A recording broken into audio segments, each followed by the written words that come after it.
The Stork Club, February 18th, 1946. When Lucky Luciano walked into the VIP room, every mobster at the table stood up. Except one. Bumpy Johnson stayed seated, cigar burning, eyes locked on the man who'd just reorganized the entire Italian mafia into the 5 families. Luciano's bodyguards reached for their guns, 6 Berettas pointed at Bumpy's head, but Lucky Luciano raised one hand and the guns lowered, because the black man sitting in the chair that should have been his controlled something Luciano needed more than muscle, more than territory, more than respect.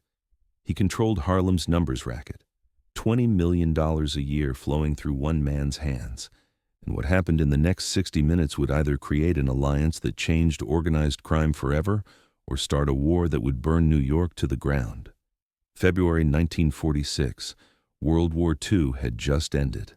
American soldiers were flooding back home, the economy was booming, and every organized crime syndicate in America was positioning itself for the post-war golden age. Lucky Luciano had spent 9 years in prison for running prostitution rings, but the government had made him a deal. Help us win the war using your connections with the Italian docks, and we'll commute your sentence. Luciano delivered. The Allies invaded Sicily with intelligence Luciano provided. The New York waterfront stayed operational throughout the war because Luciano kept the longshoremen in line. He'd helped America win the biggest war in history. But there was a catch: deportation. In 3 weeks, the federal government was shipping Luciano back to Italy permanently. He'd never set foot in America again. So Lucky Luciano had a very short window to secure his empire. The 5 families were organized. Frank Costello would run the Luciano family in his absence. Vito Genovese was already positioned in Italy. Meyer Lansky controlled the financial operations. Albert Anastasia had the muscle. Everything was set, except Harlem. Harlem's numbers racket was the most profitable illegal operation in New York. The numbers game was simple. You bet a nickel on a 3-digit number. If your number hit, you won $50. For working-class people making $10 a week, that nickel represented hope. And hope was profitable. $20 million a year profitable.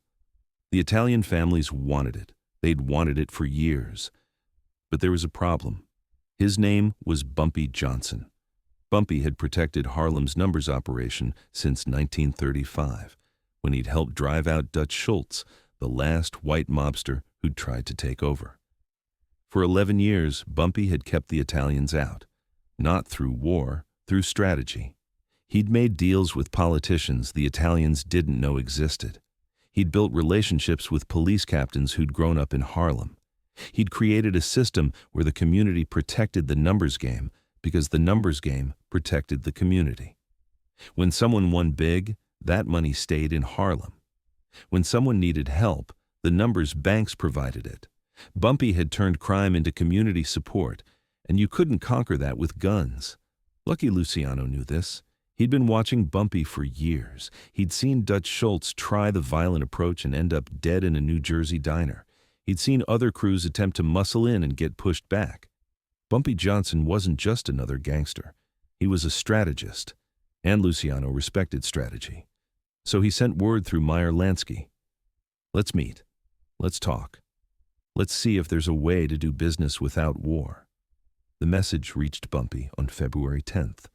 He was in his office above Small's Paradise when Junie Bird walked in with a note. It's from Meyer Lansky. Luciano wants to meet. When? Next week. The Stork Club. Just you and him. No crew. Bumpy read the note slowly, then looked up. What do you think? Junie was quiet for a moment. I think Luciano's leaving the country and wants to tie up loose ends. Harlem's a loose end. That's what I think, too. So what do you want to do? Bumpy folded the note carefully. Tell Lansky I'll be there. But Bumpy, if this is a setup, then I die at the Stork Club and you take over. But it's not a setup. Luciano's too smart for that. He wants to make a deal. The question is, what deal am I willing to make? Over the next week, Bumpy prepared. Not by bringing guns or planning an escape route, by gathering information. He called in every favor he had, spoke with politicians who knew Luciano's financial situation, talked to cops who'd worked the docks during the war, consulted with Meyer Lansky's accountant, a man Bumpy had helped once and who owed him the truth. What Bumpy learned was crucial. Luciano was broke. The war effort had made him a patriot, but it hadn't made him money. His prostitution empire was gone. His bootlegging business had dried up with the end of Prohibition. His legitimate investments had been frozen by the government, and in 3 weeks he was being deported to Italy with almost nothing.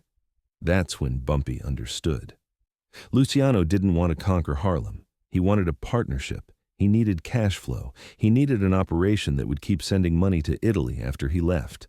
And Harlem's numbers racket was the most reliable income stream in organized crime. But he couldn't take it by force. He had to negotiate, and negotiation meant Bumpy had leverage. February 18th, 8 p.m.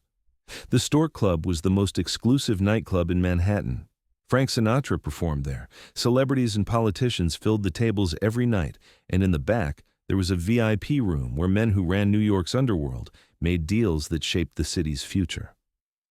Lucky Luciano arrived at 8:15 with an entourage: Frank Costello, Albert Anastasia, Meyer Lansky, 3 bodyguards with bulges under their jackets. They walked through the club like they owned it. Because they did. Bumpy Johnson arrived at 8:17. Alone. He walked through the front door wearing a navy blue 3-piece suit, no tie, gold watch chain, shoes polished to mirrors. His hair was freshly cut, his face was calm. He looked like a businessman going to a board meeting, not a gangster walking into a room full of men who could kill him. The club manager, who knew exactly who Bumpy was, escorted him directly to the VIP room. When Bumpy walked in, everyone stood. Frank Costello, the acting boss, Albert Anastasia, the executioner, Meyer Lansky, the accountant. Even the bodyguard straightened up. It was instinct, respect, fear. When a powerful man enters a room, you acknowledge it. Everyone except Lucky Luciano. He stayed seated at the head of the table, watching Bumpy with those cold, calculating eyes that had seen every move in the game before it happened.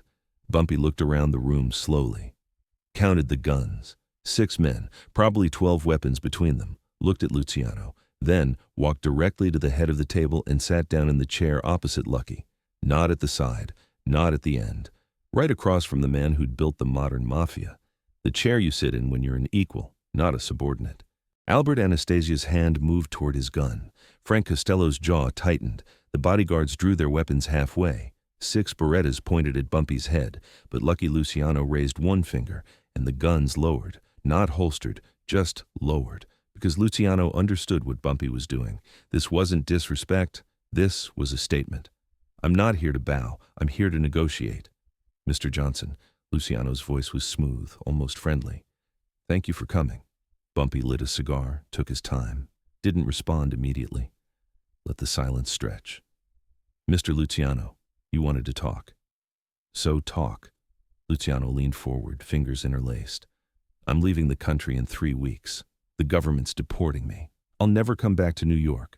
But before I go, I need to make sure my business interests are protected. I need to make sure New York stays stable. No wars, no chaos, just business. Bumpy blew smoke toward the ceiling. And Harlem? Harlem is the last piece. The numbers racket makes $20 million a year. My people want in. But I know you've been protecting it since Dutch Schultz died. So I'm not here to take what's yours. I'm here to offer you a partnership. Bumpy's expression didn't change. What kind of partnership? You keep running Harlem. You keep the operation exactly as it is. We provide banking, legal support, and political protection. In return, we take 40% of the profits. You stay independent but under our umbrella, under our structure. It's good business for everyone. The room was silent. Bumpy took another drag from his cigar. Then he did something nobody expected. He laughed. Not loud. Just a quiet, genuine laugh that made every man in that room tense up. 40%. Bumpy shook his head. That's not a partnership, Lucky. That's a takeover with polite words. Luciano's smile didn't waver, but his eyes went hard. Then what would you call a fair partnership? Bumpy leaned back in his chair. Let me tell you what I know about your situation. You're broke. The war made you a hero, but it didn't make you money. Your prostitution empire is gone. Your bootlegging business died with prohibition. The government froze your assets. And in 3 weeks, you're getting shipped to Italy with maybe $100,000 to your name. You don't want 40% of Harlem. You need it. The temperature in the room dropped. Frank Costello stood up. You don't talk to Charlie that way. Bumpy didn't look at Costello. He kept his eyes on Luciano. I'm not disrespecting him. I'm telling him the truth. Because if we're going to do business, it starts with honesty. Luciano studied Bumpy for a long moment. Then he smiled. A real smile this time. Sit down, Frank. He's right. I do need it. So what are you offering? Bumpy reached into his jacket. Every gun in the room came back up. But Bumpy pulled out a single photograph and placed it on the table. Luciano picked it up. It showed a warehouse in Brooklyn, with Anastasia shaking hands with a police captain known for taking bribes. That was taken 6 days ago, Bumpy said quietly. I've got 20 more just like it.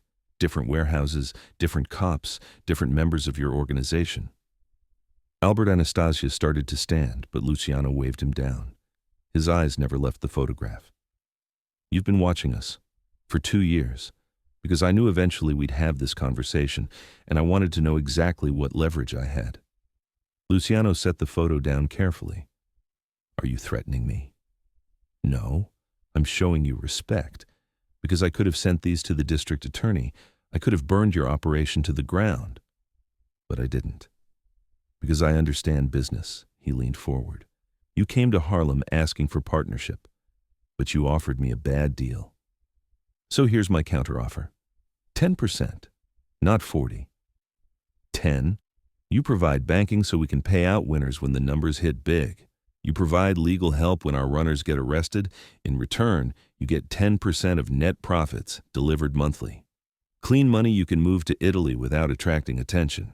Meyer Lansky spoke up for the first time. 10% for banking and legal support is actually smart, Charlie. It's passive income. No risk, no overhead, no exposure. Bumpy continued. And one more thing. Your people never step foot in Harlem to collect. You want your money, you send a courier to my office. I'll have it counted and ready. But your soldiers don't patrol my streets. Your guns don't show up in my neighborhood. Harlem stays black. Harlem stays mine. Luciano was quiet. Then he looked at the photograph again. And if I say no? Bumpy didn't blink. Then these photos go public. Your political protection evaporates, and you get on that boat to Italy with nothing. He paused. Or you can take 10% of $20 million a year. That's $2 million annually.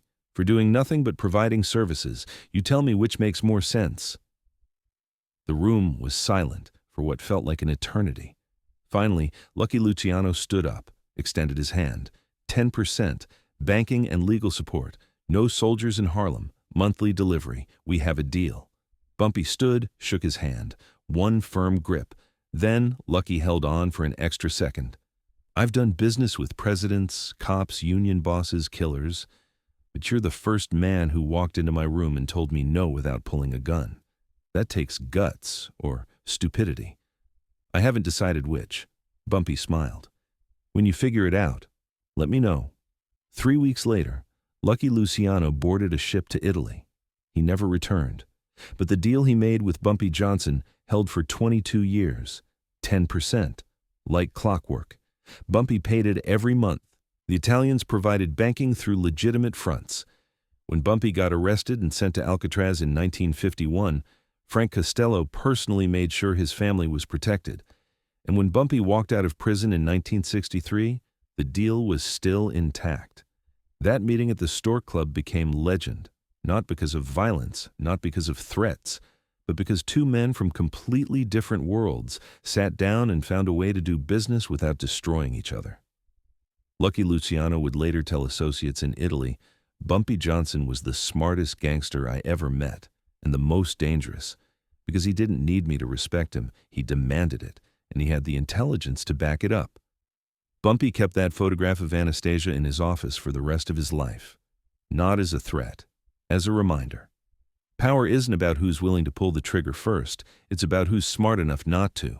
6 guns pointed at his head, one photograph in his pocket, and Bumpy Johnson walked out of that room with a deal that made Lucky Luciano, the most powerful mobster in America, agree to 10% when he'd asked for 40. If this story showed you that real power is preparation meeting opportunity, hit subscribe. Drop a like if you understand that the best negotiation is the one where both sides win, but you win more. And comment below, would you have taken Luciano's 40% or fought for your own terms? More legendary stories coming next. Don't miss them.